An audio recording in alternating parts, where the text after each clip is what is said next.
अब मुझे उसमें टाइम देने की ज़रूरत है क्योंकि बाकी में मैं स्कोर कर पा रही हूँ। कंसेप्चुअल ज़्यादा था। और कुछ सीरीज जो मुझे कभी टॉपिक छोटे लगते हैं तो आपके वन शॉट से हम कवर अप कर लेते हैं थोड़ा बहुत। फर्स्ट इजी केमिस्ट्री था, देन फिजिक्स, देन मैथ्स। तो बच्चों आज हम लोग मिल रहे हैं बाकी स्टूडेंट से, जो कि AIoT का पेपर, जो एलन का सबसे बड़ा पेपर होता है यहाँ पे। तो इसके लिए बहुत सारे बच्चे जो हैं अपनी जेई की प्रिपरेशन को चेक करने के लिए कि उनका पेपर कि उनकी प्रिपरेशन कैसी हो चुकी है, उसको चेक करने के लिए बहुत सारे बच्चे ये AIoT का एग्ज़ाम देते हैं। तो अभी बच्चे एग्ज़ाम दे के बाहर आ रहे हैं सेंटर से, तो हम इन बच्चों से पूछते हैं उनका एग्ज़ाम कैसा हुआ और सब्जेक्ट वाइज भी अपन थोड़ी बात करते हैं। चलिए बच्चों, कैसा रहा आपका AIoT का एग्ज़ाम? मॉडरेट ही था सर। मॉडरेट रहा? हाँ, ठीक ठाक। ओके, कौन सा पार्ट जो है वो ज़्यादा टफ लगा आपको? मैथ्स। तीनों को मैथ्स लगा? फिजिक्स के लिए जो पेपर था ओवरऑल, उसका पैटर्न जो था वो आपको कितना लग रहा है कि एक्सपेक्टेड जेई मेंस के साथ में मैच करेगा? 75%। उसका जो पैटर्न था, जो ओवरऑल टेस्ट था, मॉडरेट, इजी, टफ, वो कैसा लगा? मॉडरेट था। ठीक था सर, इतना इजी नहीं था। इजी नहीं था? कंसेप्चुअल ज़्यादा था। जो प्रीवियस पेपर्स हो रहे थे उससे तो थोड़ा आसान ही था। मतलब जो अपना जेई का पेपर आता है उससे थोड़ा सा हाईयर लेवल बोल सकते हैं इसको, और एडवांस से थोड़ा कम, ऐसा सही है? मतलब उससे भी थोड़ा सा नीचे। जेई मेन से जेई मेंस के कंपैरेबल बोल सकते हैं, खासकर फिजिक्स और केमिस्ट्री में तो बोल ही सकते हैं। मतलब 11 से जो भी क्वेश्चंस थे, भले ही वो हम लोग ने उतने रिवाइज नहीं किए थे, लेकिन फिर भी दिखने में आसान ही लग रहे थे। फर्स्ट इजी केमिस्ट्री था, then physics, then maths. Math सबसे टफ था? मेनली जो है ये फॉर्मूला बेस्ड रहती है, लेकिन क्या इसमें ज़्यादा टाइम लगा? ज़्यादा टाइम किस में लगा? फिजिकल, ऑर्गेनिक, इनऑर्गेनिक में? ओसी में पीसी में ज़्यादा टाइम लगता है क्योंकि कैलकुलेशन इंटीजर टाइप आता है ना, तो उसमें हाँ। एकदम एक्यूरेट आंसर। ये ऑर्गेनिक तो सारा 12th का ही था। ऑर्गेनिक तो 12th का ही था। केमिस्ट्री तो ठीक था, फिजिक्स में था फ्लूइड का पार्ट ज़्यादा। 12th वाला ज़्यादा था। 12th वाला ज़्यादा था। और उसका लेवल भी कैसा था? अच्छा था, मॉडरेट था। अब ये बताओ मुझे कि ऐसी तुम्हें क्या चीज़ ऐसी लगी जो पूरे पेपर के अंदर जो तुम इम्प्रूव कर सकती हो?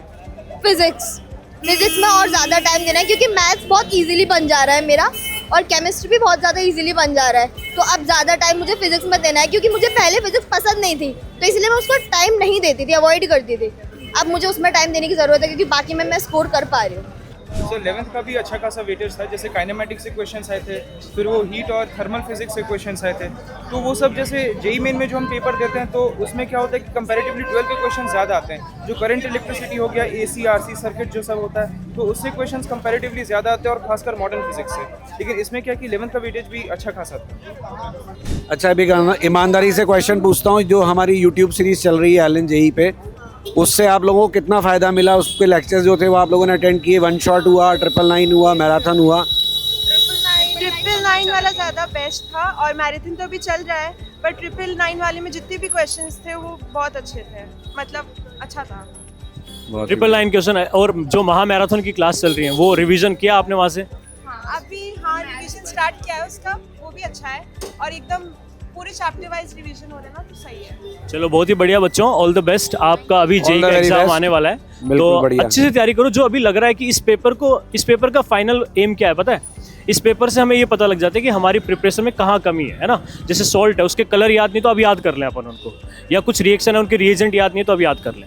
तो फिजिक्स में भी बता दूं, फिजिक्स भी अच्छे से कर लेना। जैसे क्वेश्चंस कहीं जो हम सोचते हैं ना कि ये चैप्टर जो है ये फार्मूला बेस है, तो हम इसको मतलब करें नहीं करें, तो वो डिसीजन मेकिंग भी इस पेपर से थोड़ी सी क्लियर हो जाती है कि कई चैप्टर्स को हम सोचते हैं इजी है या टफ है, तो वो थोड़ा सा आइडिया मिला होगा, कुछ क्लैरिटी मिली होगी इस पेपर से।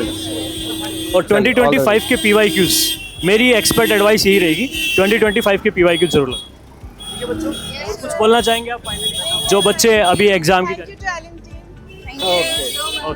अपने को जो कॉन्फिडेंस लेवल है कि अगर मैं इसके बाद अब जेई मेंस दूंगा, तो मुझे वो कॉन्फिडेंस लेवल जो है वो कहाँ पे नज़र आ रहा है?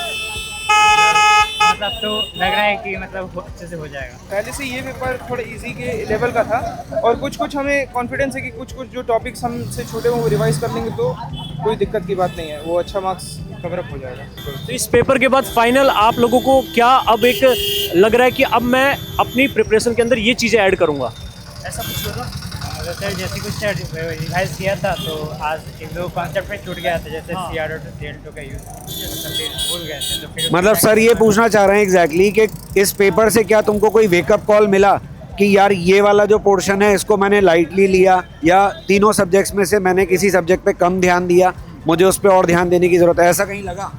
ये सर जैसे मैथ्स में लगा कि अभी और भी मेहनत करने की ज़रूरत है? ये सर मैथ्स में तो लगा ही। और कुछ कुछ सीरीज जो मुझे कभी टॉपिक छोटे लगते हैं तो आपके वन शॉट से हम कवर अप कर लेते हैं थोड़ा बहुत। बढ़िया है बच्चों, बहुत अच्छी बात है।